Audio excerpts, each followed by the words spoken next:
This is a Roqe Media series, The Contemporary History of Iran, Part 29.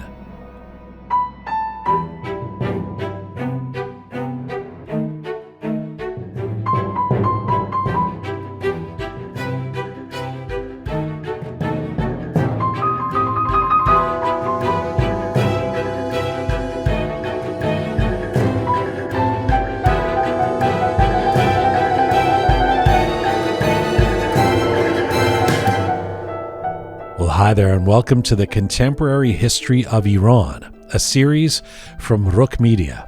This is Part 29, Rethinking the Shah of Iran. I'm Jian Ghomeshi. Our aim with this series is to explore the events, personalities, and issues that have shaped modern Iran. We want to do this as much as possible through a non-traditional lens, through snapshots of change and using alternative voices or angles. This series is mostly in English and will feature a new episode posted every Thursday across our Roqe Media platforms. We will post subtitled excerpts with Farsi Zirnavis on our YouTube and Instagram sites. We are coming to you on roqemedia.com. It is there that you can link to all of our platforms, and we invite you to check out parts 1 through 28 of this series that are already posted. To become a sponsor or patron of Roqe Media, please contact us through our website. All right, let's get started. Here now is the Contemporary History of Iran, Part 29.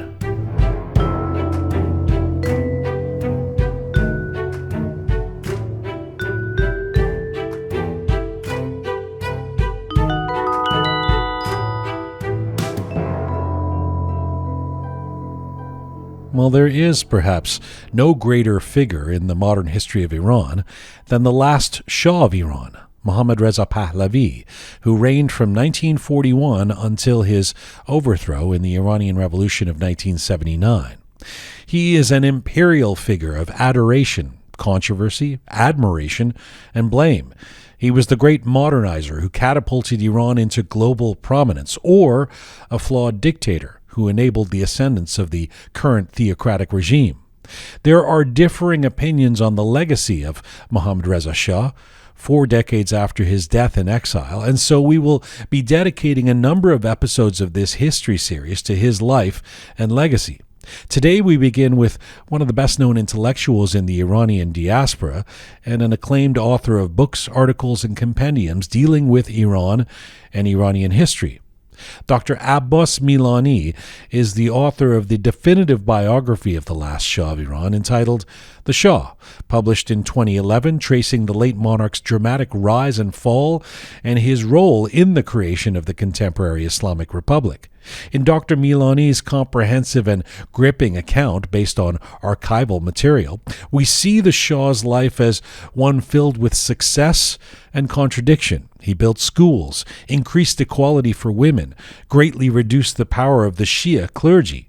He made Iran a global power and nationalized his country's many natural resources. But he was deeply conflicted and insecure in his powerful role. Intolerant of political dissent, he oversaw a deadly police state force and was eventually overthrown by the very people whose loyalty he so desperately sought. Dr. Milani also reveals the complex and sweeping road that would bring the United States and Iran to where they are today. But in the 11 years since he published that book, has the image and legacy of the Pahlavi dynasty shifted in the popular imagination of the diaspora? Has there been a rethinking? And if so, how? Abbas Milani is the Director of Iranian Studies at Stanford University and the Professor in the Division of International Comparative Studies.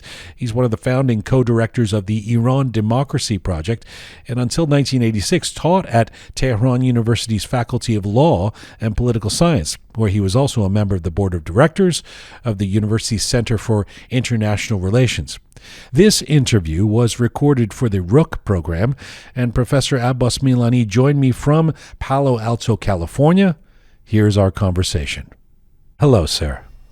Hello to you, and thank you very much for your wonderfully kind introduction.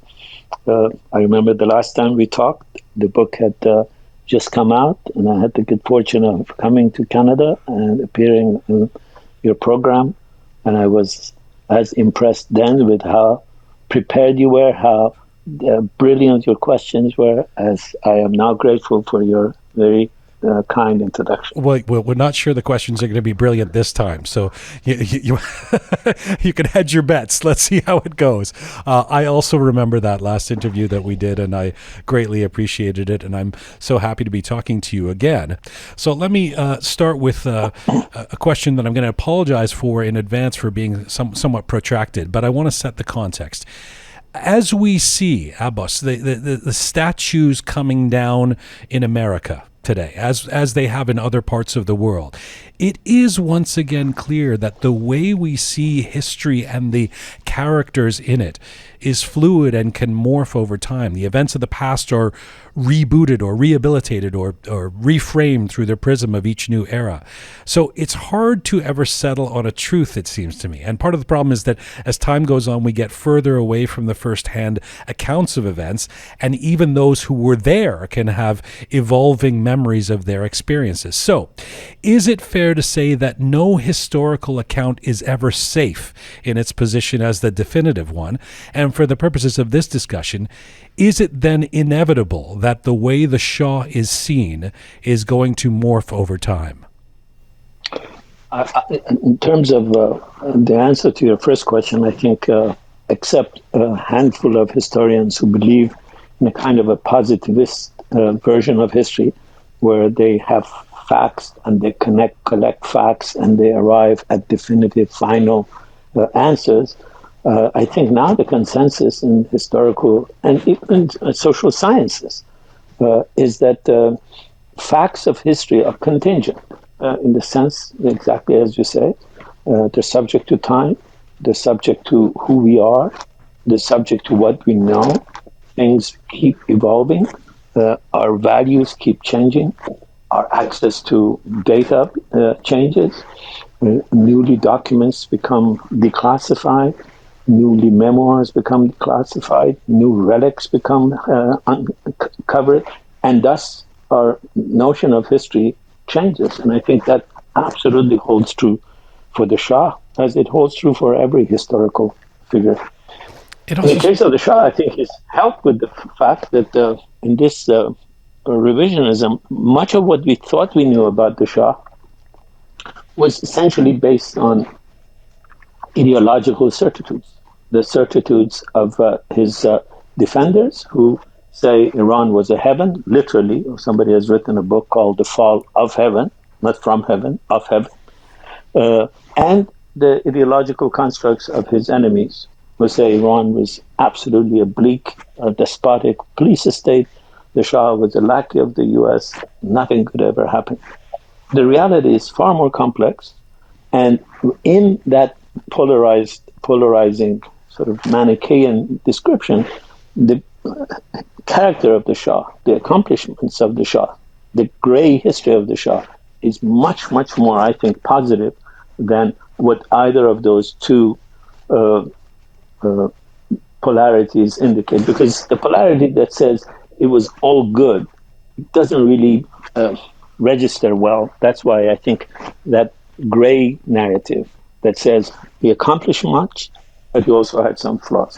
That, I think, is emerging very clearly. Let me come to that. I want to talk. We're going to spend some time talking about the Shah's character and these different narratives, and historiographical approach, if you will, looking at different versions of this that have now come out. But just sticking on the changing, the shifting, the evolving narratives, it also seems to me that this is amplified. I mean, Iranians, we seem to have conspiracy theories in our DNA, but we are living in a moment, even in North America, around the world, as a product of, whether it's Russian interference in an American election or trying to believe what we see on Twitter or Instagram or not.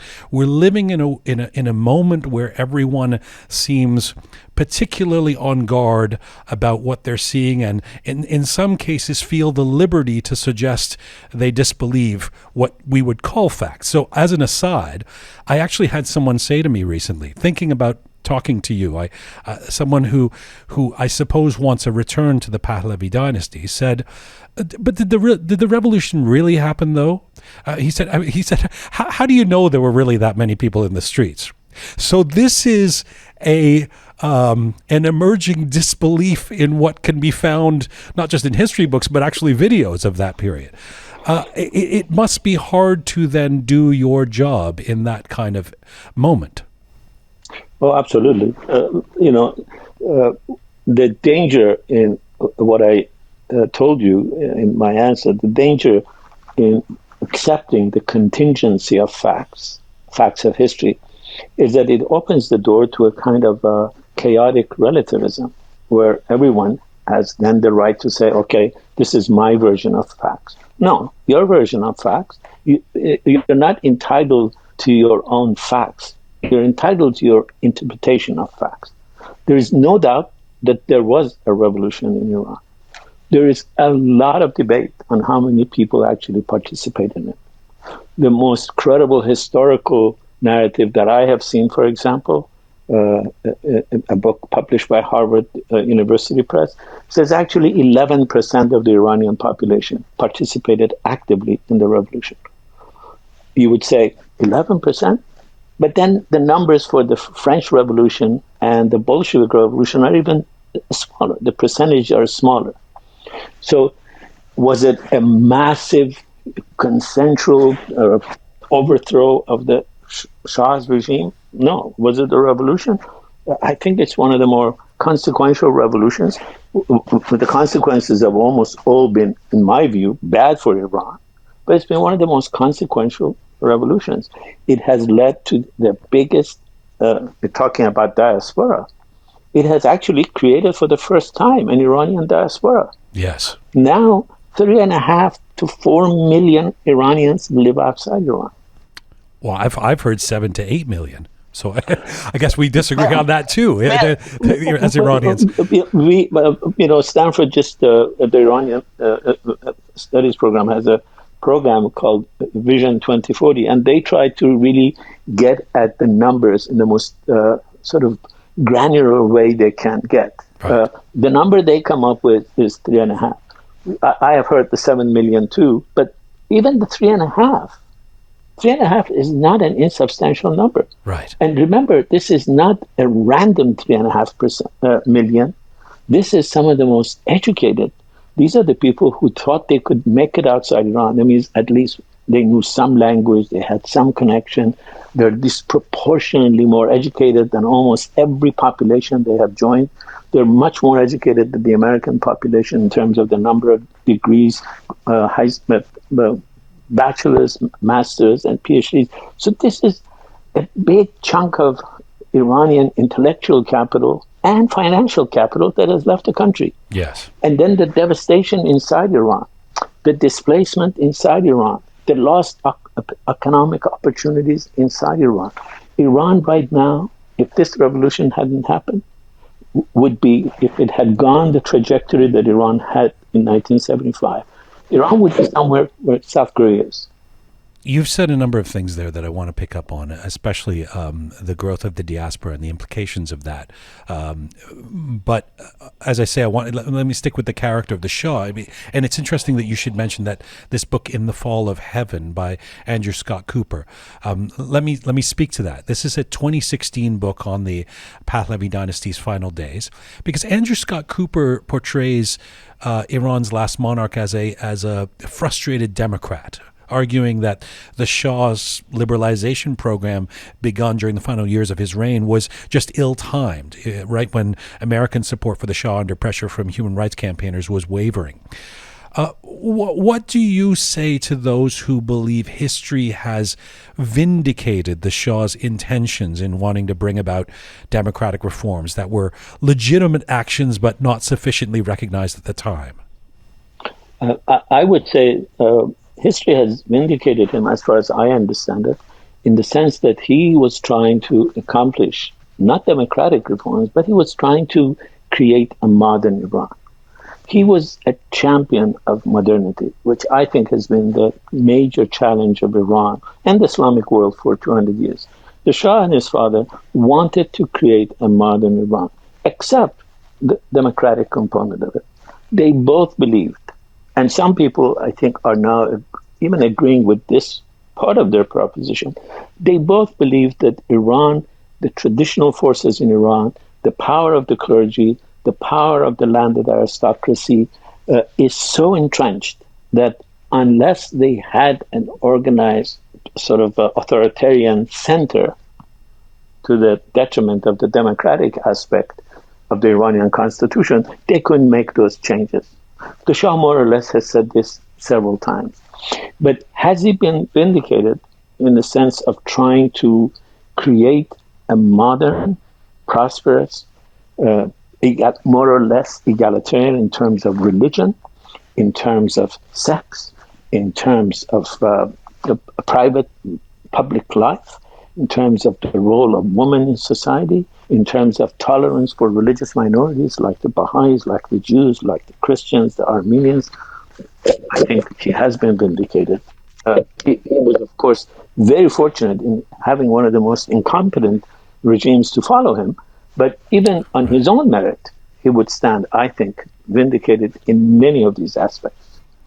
You know, when I interviewed you about your book, The Shah, in 2011, I went back and watched that interview. There's a point in the interview where I'm quite captivated by your notion that the Shah had not been authoritarian enough to save his monarchy. I say to you, in fact, you mean the same guy whose downfall is often blamed upon his authoritarianism was not a dictator enough? And you say yes. Andrew Scott Cooper takes this to another level, and he says the Shah is fundamentally misunderstood, that he was actually a shy and modest man who was never really comfortable with any kind of authoritarianism. What do you think of that emerging narrative? Well, first of all, that is not a new narrative. I remember that conversation as well. I didn't go back to watch it again, but I remember our conversation, some parts of it. But the notion that the Shah was a timid by nature, I quote, I think it's either British or American diplomat. In 1952, I quote him. I don't quote him in 1952. I quote the document from 1952 right. that says Shah is a Hamlet-like character. So the notion that the Shah was indecisive, the notion that he was shy, the notion that he was private, the notion that he was, in a sense, a reluctant king, those are very much part of my argument about his character. His character was this shy person, very much reticent to use violence, very much reticent to use extreme forms of coercion, for example. Although under his regime, some of these coercions were used. And I still believe that if he had used the full power of his military, for example, in the last few months of his reign, he might have been able to at least survive for a few more years. He was not authoritarian when he needed to be authoritarian, because I think he was, and I'm almost sure we had that conversation. I think he was, what in political science we call an authoritarian personality. That's the personality that is very assertive when he or she feels empowered. Yes. And is very hesitant when she or he feels overpowered. But it is hard to connect the dots sometimes. I mean, I'm without taking a position on this at all. To hear, well, he was shy and timid. He really didn't want to do these things.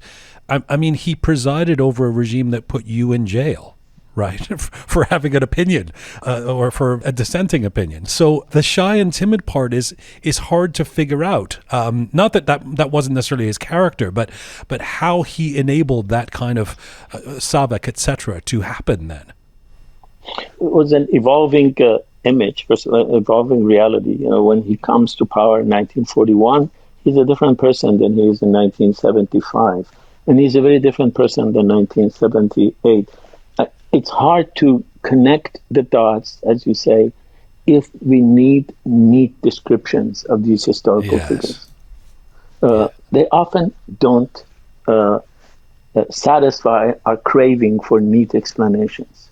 They have complicated characters. The Shah was one of the most consequential leaders in the history of Iran in affording women equal rights. I said in my book, and I absolutely believe it, that the women's movement in Iran was a movement, a grassroots, but both the father and the son recognized that you can't build a modern Iran without affording equality to women.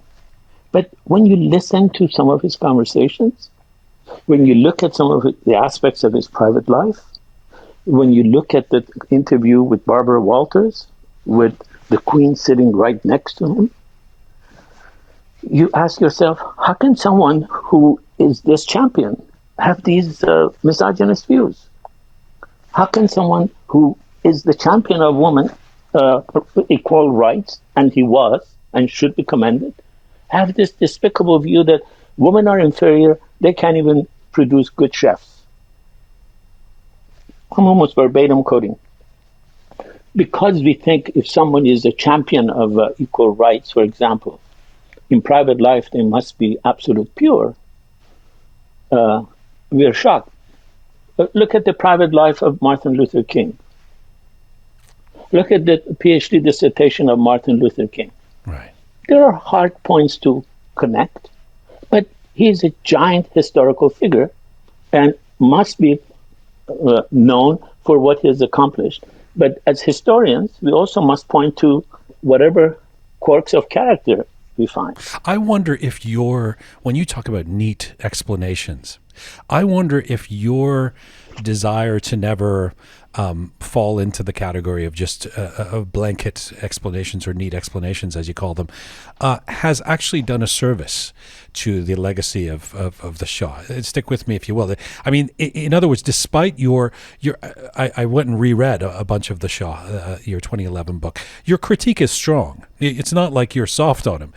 But would you say your work, such as the book The Shah, or your hugely popular biography of Prime Minister Amir Abbas Hoveyda, given the comprehensive nature of these books, these nuanced characters, do you think you've inadvertently maybe had an impact on the rehabilitation of the Pahlavi era? I absolutely think so. And I don't just say this out of my own ego. There's a whole narrative inside Iran promulgated by the Iranian regime saying that I was paid by the royalists to write these two books to rehabilitate the Shah. They have written literally half of a journal was dedicated to saying that my responsibility, the spies, the intelligence, they have all given me money to write these books to rehabilitate the Shah. On the other hand, I can literally point you to a series of articles, 12 articles in a royalist journal in London that said the CIA, the KGB, the Mossad, the oil companies, China, Russia have all paid me money to sully the image of the Shah by writing the Hoveyda book.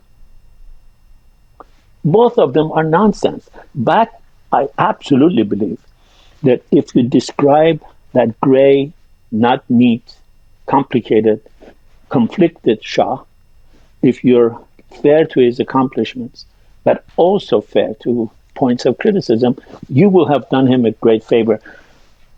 I think these two books you mentioned are the most pro-Shah books in terms of the impact they've had.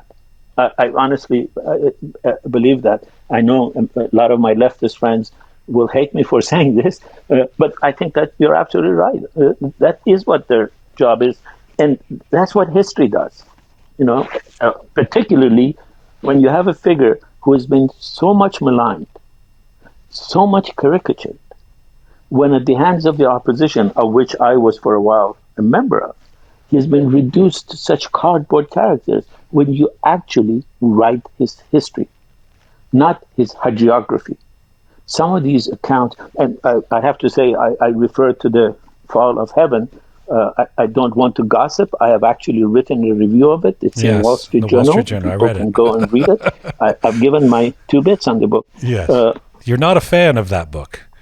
No, I'm not, because I don't think that kind of a book, I absolutely don't think that kind of book both does justice to history, and I don't think it does justice to the Shah. I can give you some numbers in terms of how many hundreds of thousands of times that book of mine in Persian has been downloaded inside Iran and read. Yes. How many thousands of copies have been published as a samizdat, although it's 600 pages, has been published and distributed in Iran. Because people know when somebody is gingerly, desperately, haltingly, but honestly trying to figure out what has happened without any a priori praise or panic. When we talk about the character of the Shah, and when we talk about emerging narratives around the Shah, so much of this has to do with, of course, the revolution. And let me zoom in on the revolution for a couple of questions and get catch up with where Abbas Milani is at on some of these questions. You've said with regard to Khomeini and the Islamic Revolution, I want to quote you, the Shah never saw where the threat came from. He wasn't alone. The CIA didn't. MI6 didn't. From what we know today of the Western intelligence analysis at the time, it is clear that for the CIA and MI6, the Islamists could be the best bet to counter what they saw as the danger of the Soviet Union, right? So it seems they did recognize the possibilities with Khomeini. What do you make of that? Well, absolutely. They, as I said in the book, and since then, there have been a lot of declassified documents that completely show that the West, and it wasn't just the MI6 and the CIA, the French were involved in the same, I think, delusion. The Germans were. The idea was to use Islamists as an antidote to communism. Again, to give the context, this was the Cold War period. And the Americans, even after this Islamic revolution in Iran, they still believed they could use the Islamists against communism in Afghanistan. They began pouring billions of dollars into defending, supporting, training, arming Islamist forces because they thought, and they were right, that these guys are good fighters against communism. Mm. What they didn't know, and 1979 made that very clear, is that these people might be very good at communist fighting, but they also have claims to power. And once they come to power, it's going to be very difficult to dislodge them. That lesson is one of the, I think, inadvertent consequences of the Iranian Revolution. But that error, and it isn't, again, because I don't like to only blame, as part of the conspiracy theory, I don't like to just blame the Americans and the British. Right. The Iranian intelligentsia, the Iranian opposition was profoundly mistaken. Well, let me ask you about the Iranian intelligentsia, because what still perplexes many Iranians, especially I think of younger Iranians who, I mean, I was alive at the time of the revolution. A kid who grows up in the diaspora and wasn't alive and is hearing about this revolution. It's confounding that the so-called progressive forces, the intelligentsia in Iran, aligned with Khomeini, who was the embodiment of traditionalism and religious dogma. You have pointed some blame at the Shah for giving religious fundamentalists some free rein. You've also said, as many others have, that Khomeini did a masterful job of portraying himself as somehow progressive whilst he was in exile before the revolution. But what does it say about Iranians in general, and especially intellectuals at the time, that there was this kind of collective hoodwink of everyone who had democratic intentions? Again, I in the Shah book, I also blame the opposition for allowing this hoodwink to happen and having a very instrumental approach. The primary example for me is an Islamist terrorist by the name of Nawab Safavi, who created the Fadayan Islam, the devotees of Islam. In 1945-46, he begins organized effort He starts earlier, it fails, but in 45, 46, he goes after killing Khosravi and eventually kills Khosravi. For your audience who might not know Khosravi is clearly the most important secular historian of his time and is the person who still 50 odd years after his death, 60 years after his death, has written probably the most daring critique of Shiism, the most daringly erudite critique of Shiism. The Islamists went after him in essentially what was to be a kind of a prelude to the fatwa against Salman Rushdie. They chopped him to pieces. And then they issued a proclamation that whoever criticizes us, this is what's going to happen to them. And the Iranian democratic forces aligned with this very organization in the nationalization movement. Mossadegh supporters aligned with this force, a member of the same terrorist organization, assassinated the Iranian sitting prime minister, Razmarov. And everybody, including Mossadegh, supported this assassination effort. So when we say the CIA was hoodwinked, no, Iranian intelligentsia was hoodwinked. Iranian political forces were hoodwinked. Some of them had the illusion, because they were children of the Enlightenment. Mm-hmm. They were Marxists. They believed religion is the opium of the masses and its age has ended. They believe religion is outmoded. We will use them, and when we don't need them, we'll discard them. We can manipulate them, and the reverse is what ends up happening. When we talk about hoodwinking, we had Dr. Mansour Farhang on the show. You know, he tells this story. It's quite heartbreaking, really, of sitting with Khomeini. And Khomeini says, I can't wait to get back to Qom and teach, you know. And Mansour Farhang says, I was so relieved. I thought, this guy doesn't have any intentions of power.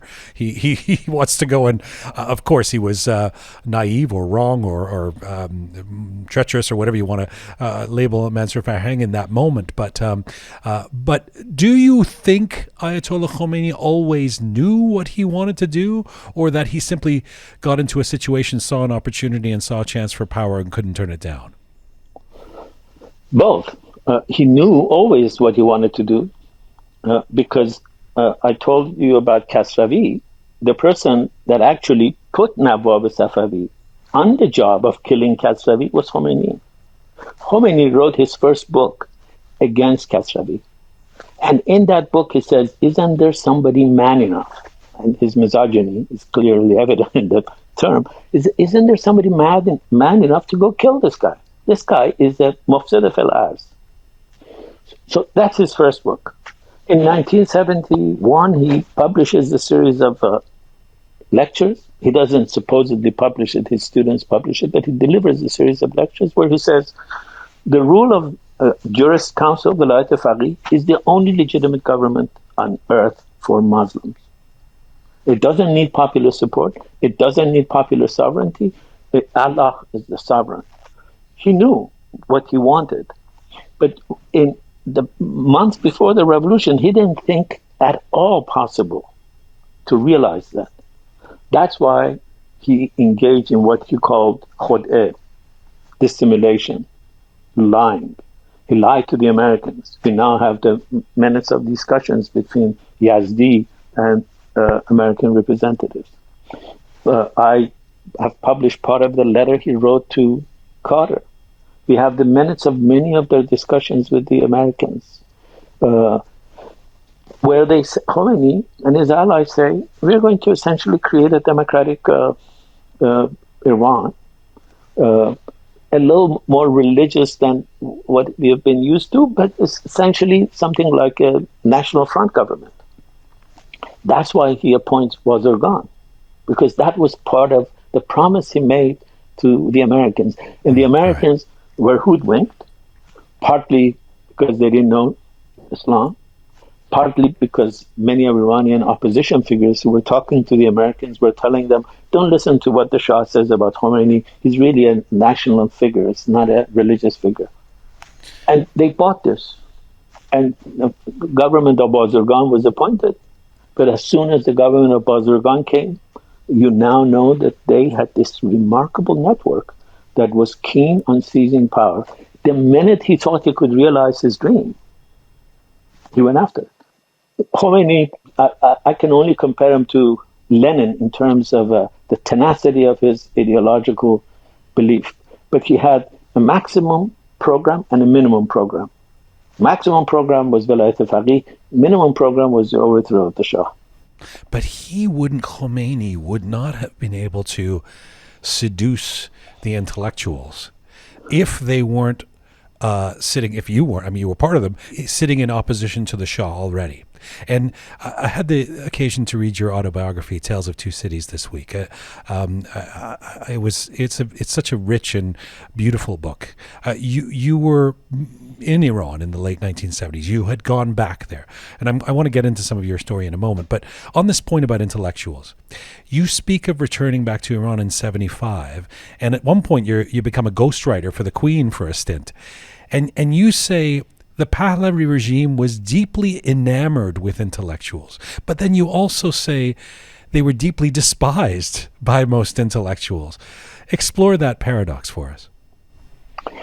I think what happened after 1953, when Mossadegh was overthrown and the Shah came back to power, a rift began in Iran. A rift between the intelligentsia and the Shah's regime. Whether you were left or the center, and even some of the on the right, they felt that the Shah, rightly or wrongly, it doesn't matter. That's what they felt. The Shah was brought back to power by the Americans and the British, and is illegitimate.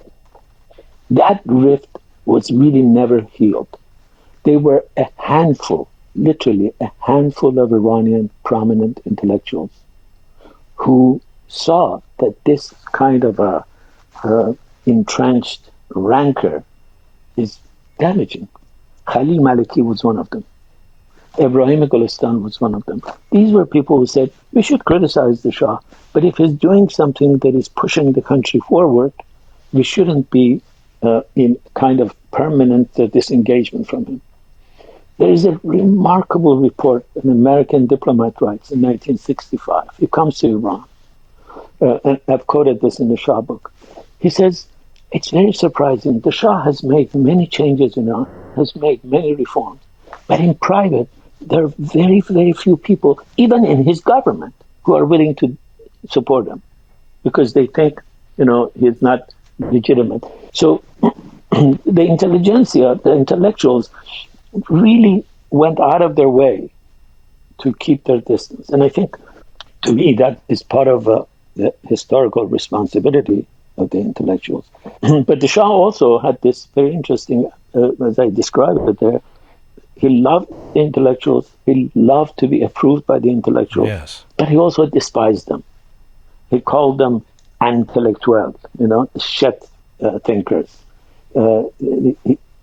He thought that they are phony, but he also needed the love of these phony people. It occurs to me, as I think about it, the coalition that brought Mossadegh to power, albeit briefly, has a resonance to the same kind of coalition of varying forces of Iranian society that end up overthrowing the Shah in 79. It's that you can almost draw a line. Or do you think? Or what can we learn from that? Well, absolutely. I think I will add two more points to your very brilliant line. If you go to 1905-07, there's a coalition that overthrows despotism and tries to create constitutional revolution in Iran. More or less, that same coalition comes together and supports Mossadegh. More or less, that same coalition comes together and overthrows the Shah. More or less, that same coalition exists today, minus the religious forces, the conservative religious forces, and is trying to overthrow this regime. Because it has taken 140-year effort, still unrequited, to create a secular, democratic, law-abiding Iran. The future is this generation and this coalition. But there's remarkable irony to this. This coalition in 1905-07, the religious leadership was in the hands of people called Naimi, who were very enlightened. The opposition to this movement was a clergy reactionary to the core by the name of Sheikh Fazlullah Nuri. Fast forward to 1979, that same coalition of constitutional revolution was now led by Khomeini, who was a follower not of the enlightened clergy, but of Sheikh Fazlullah Nuri. That's one of the remarkable ironies of Iranian history. There is an explanation for it, and I try to give it in the Shah book. But now, that same coalition, now stronger than ever, now with more women in leading roles than ever. In fact, I think for the first time in this 140 years, women are now the leading force of this coalition. They're trying still to realize that dream, a secular, democratic, law-abiding Iran where public sovereignty is with the people, not with anyone else.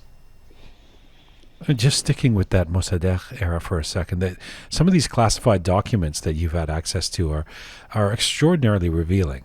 And I suppose one of the most shocking revelations is it's generally assumed that the Shah was a U.S. puppet, but we learn through your book that many of the current regime's policies, like acquiring nuclear capabilities, were in fact started when he was in power. Where did the puppet narrative begin? Is that back to 53 and Mossadegh? Very much so. A little earlier than that, the Tudeh party, the Soviet supported Tudeh party, had begun this story, but it becomes sort of the mantra of the opposition after 53.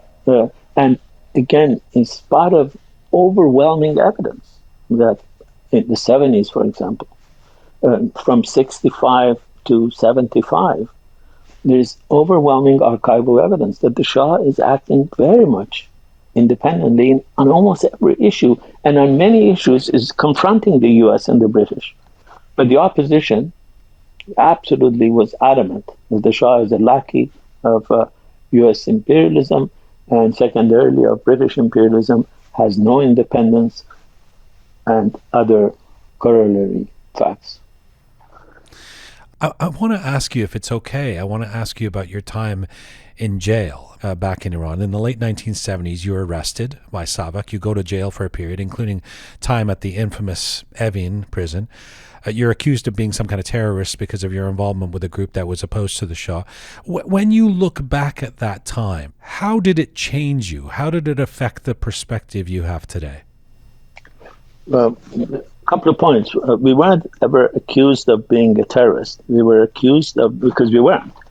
We were accused of being part of a small student group that advocated what they called collectivist ideology. That was against the law in Iran. You could go to jail. And that's the clause that they used against us. So it's a very important distinction. There were people at the time engaging in what today we call terrorists. In those days, they called it guerrilla activity. But we were never part of that. We never believed in using weapons in that way. You know,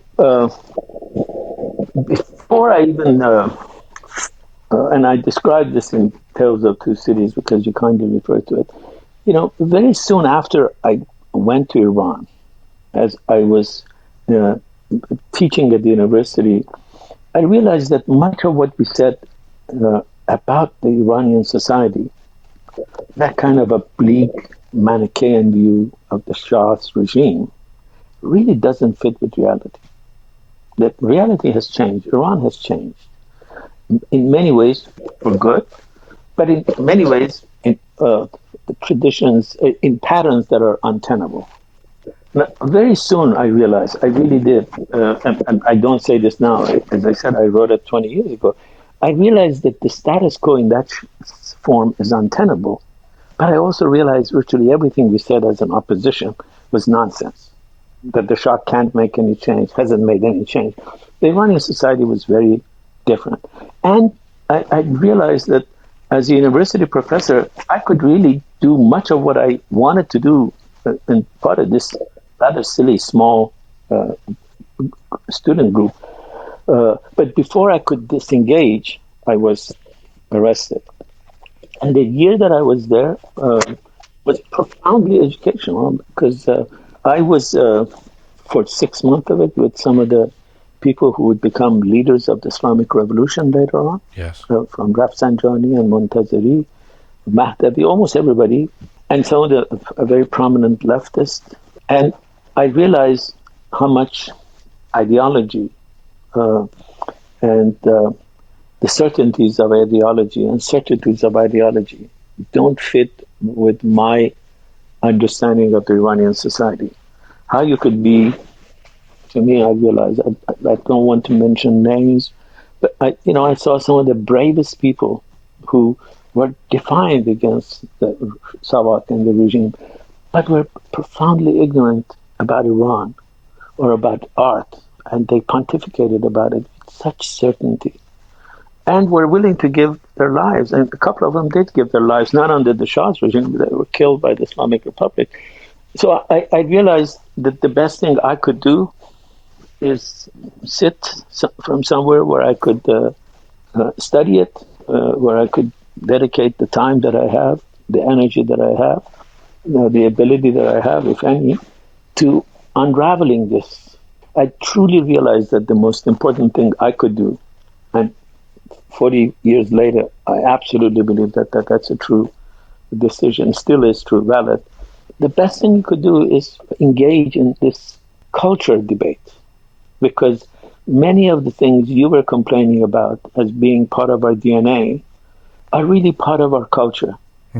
And only through scholarship, debate, open discussion, tolerance for people who disagree with us, tolerance for people who have a different lifestyle, tolerance for people who think a little differently, this stopping from pontificating about things for which we don't take the time to study.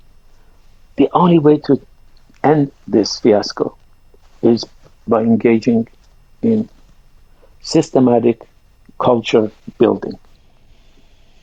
A final question, and a personal one, if you will. You can take off the scholar hat, but an earnest one. You have spent most of your life in the United States. You are a distinguished American scholar and academic at a top-notch university. Tell me what being Iranian means to Abbas Milani today. It means being part of one of the most remarkable civilizations the world has ever known. It means a responsibility to defend the best aspects of that culture and criticize the worst aspects. And it means being a voice to the extent that is possible of the people in Iran who are under a brutal regime that does not allow the voices of the opposition to be heard.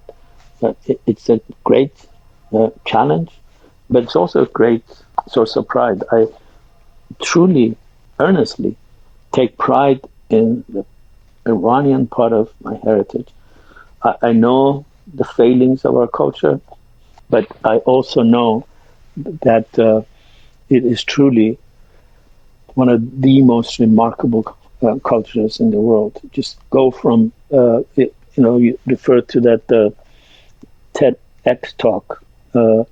This is a culture that has given us Zoroastrianism, which is one of the most influential religions in the world. Its profound impact on Abrahamic religions has not been fully appreciated. This is a culture that has been instrumental in creating multicultural empire, in promoting kind of human rights. It's a culture that has given some of the best works of Sufi mysticism. It's a culture that has given some of the greatest miniatures, some of the greatest architects of the world. We are custodians of a remarkable culture. But we're also custodians of a culture that has killed thousands of Anushiravan that has killed thousands, of the Safavis that have killed thousands of Sunnis, of a culture that has engaged in some of the worst forms of dogmatism. Out of this mix, in the 21st century, we, the Iranian diaspora, because of the remarkable wealth that we have, bear, I think, a strikingly important responsibility to criticize where we need to criticize, to defend the rights of the Iranian people to live in a democratic society, and to let the world know that Iran is not this regime. Iran is Iran. Abbas Milani, I have been looking forward to this conversation. It didn't disappoint.